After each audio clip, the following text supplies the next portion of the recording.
नमस्कार दोस्तों, मैं हूं रवि कुमार और आप देख रहे हैं रेलवे डिपार्टमेंटल यूट्यूब चैनल।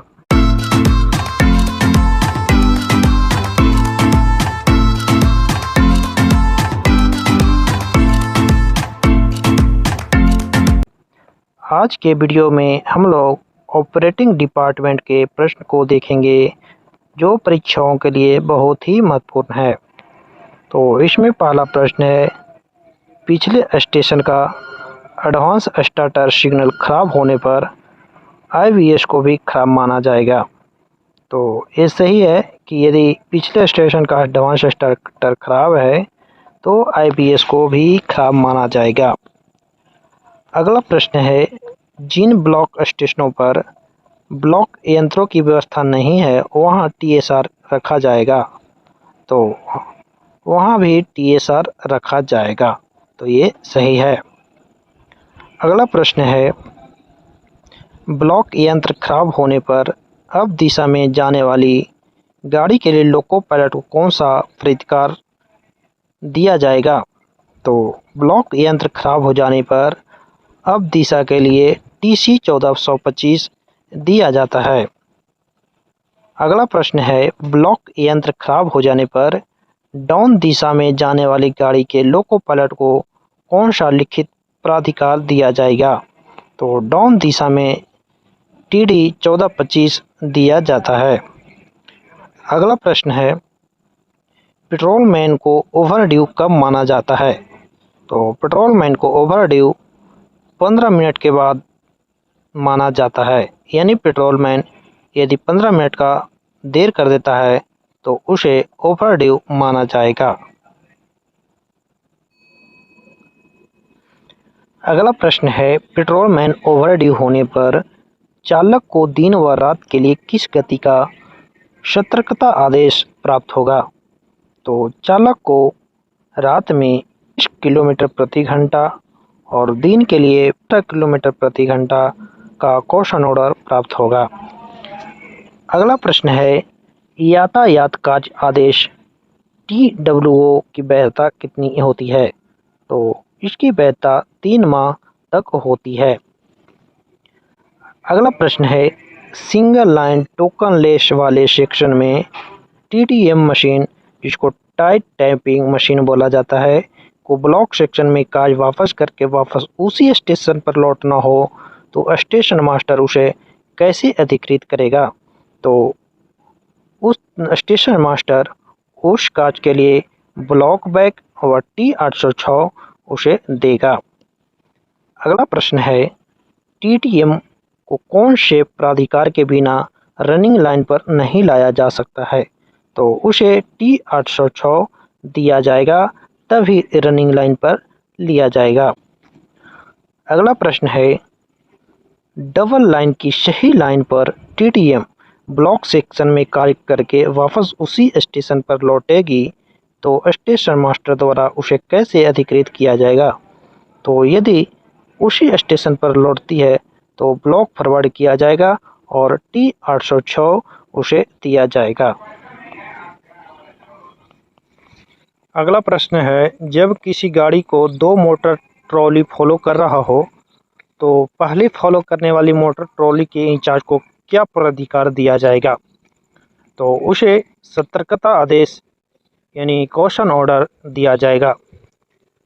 अगला प्रश्न है, single line token less section में रात के समय किसी गाड़ी को कितनी मोटर ट्रॉली फॉलो कर सकती है। तो नहीं कर सकती है, ये एक भी मोटर ट्रॉली उसको फॉलो नहीं कर सकता है। अगला प्रश्न है, जब गाड़ी को बिना रुके प्रतिबंधित गति से इंजीनियरिंग कार्यस्थल से गुजरना हो तो स्पीड इंडिकेटर ब्रॉड गेज में कार्यस्थल से कितनी दूरी पर लगाया जाएगा। तो स्पीड इंडिकेटर जो होता है वो 30 मीटर दूरी पर लगाया जाएगा यदि गाड़ी को बिना रुके हुए जाना है तब। अगला प्रश्न है, एक दिन से कम समय का इंजीनियरिंग कार्य चल रहा हो और गाड़ी को वहां से रुककर जाना हो तो ब्रॉड गेज में बैनर फ्लैग कार्यस्थल से कितनी दूरी पर लगाया जाएगा। तो बैनर फ्लैग को 600 मीटर की दूरी पर लगाया जाएगा। अगला प्रश्न है, एक दिन से अधिक समय का इंजीनियरिंग कार्य चल रहा हो और गाड़ी को वहां से रुककर जाना हो तो ब्रॉड गेज में बैनर फ्लैग कार्यस्थल से कितनी दूरी पर लगाया जाएगा? तो उस समय बैनर फ्लैग को 27 मीटर की दूरी पर लगाया जाएगा। अगला प्रश्न है, ब्लॉक सेक्शन में कार्य करने के लिए एक साथ कितनी टीटीएम मशीन को भेजी जा सकती है? तो एक साथ 5 मशीन को कार्य करने के लिए भेजा जा सकता है। अगला प्रश्न है, बिना गेटमैन वाले संपार फाटक पर सिटी बोर्ड की दूरी बताएं। तो वहां पर फाटक से सिटी बोर्ड जो होता है 600 मीटर की दूरी पर लगाया जाता है। अगला प्रश्न है, कलर लाइट सिग्नलिंग सेक्शन में गेट सिग्नल पीली बत्ती बताए तो प्रतिबंधित कितना होगा? तो पीली बत्ती यदि बताते हैं तो प्रतिबंधित गति 60 किलोमीटर प्रति घंटा से होगी। अगला प्रश्न है, धुंध और कोहरे में गेट सिग्नल से पटाखे कितनी दूर लगाए जाते हैं? तो वहाँ नहीं लगाए जाएंगे। धुंध और कोहरा में गेट सिग्नल के आगे कोई भी पटाखा नहीं लगाया जाता है। अगला प्रश्न है, डबल लाइन पर इंजीनियरिंग संपार फाटक कहाँ स्थित होते हैं? तो डबल लाइन पर इंजीनियरिंग संपार फाटक जो होते हैं वो प्रथम रोक सिग्नल और अंतिम रोक सिग्नल के बाहर स्थित होते हैं। अगला प्रश्न है, डबल लाइन पर यातायात संपार फाटक कहाँ स्थित होते हैं? तो यातायात संपार फाटक जो होता है वो प्रथम रोक सिग्नल और अंतिम रोक सिग्नलों के बीच स्थित होता है। अगला प्रश्न है, OHE में खराबी होने पर पास वाली लाइन पर जाने वाली गाड़ी को लोको पायलट को रात के समय किस गति का सतर्कता आदेश दिया जाएगा? तो उसे 20 किलोमीटर प्रति घंटा से चलने के लिए कॉशन ऑर्डर दिया जाएगा। अगला प्रश्न है, सामान्य नियम किसके द्वारा जारी किए जाते हैं? तो सामान्य नियम रेलवे बोर्ड के द्वारा जारी किए जाते हैं। अगला प्रश्न है, सहायक नियम किसके द्वारा जारी किए जाते हैं? तो सहायक नियम मुख्य परिचालन प्रबंधक के द्वारा जारी किए जाते हैं। अगला प्रश्न है, इलेक्ट्रीफाइड सेक्शन में जहां AC विद्युत 25 kV के वहां डेंजर जोन कितना होता है? तो वहां डेंजर जोन 2 मीटर तक रखा जाता है।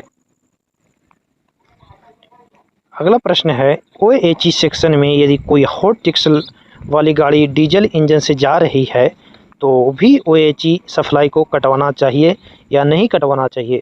तो डीजल इंजन हो या AC लाइट इंजन हो वो उस समय OHE का सप्लाई काट देना चाहिए। अगला प्रश्न है, OHE सेक्शन में कितने kV इलेक्ट्रिक प्रवाहित होती है?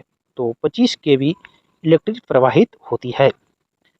अगला प्रश्न है, स्टेशन पर गाड़ी संचालन का कार्य प्रारंभ करने से पूर्व आश्वासन रजिस्टर पर हस्ताक्षर करना आवश्यक है। तो हाँ, आश्वासन रजिस्टर पर हस्ताक्षर करना आवश्यक है।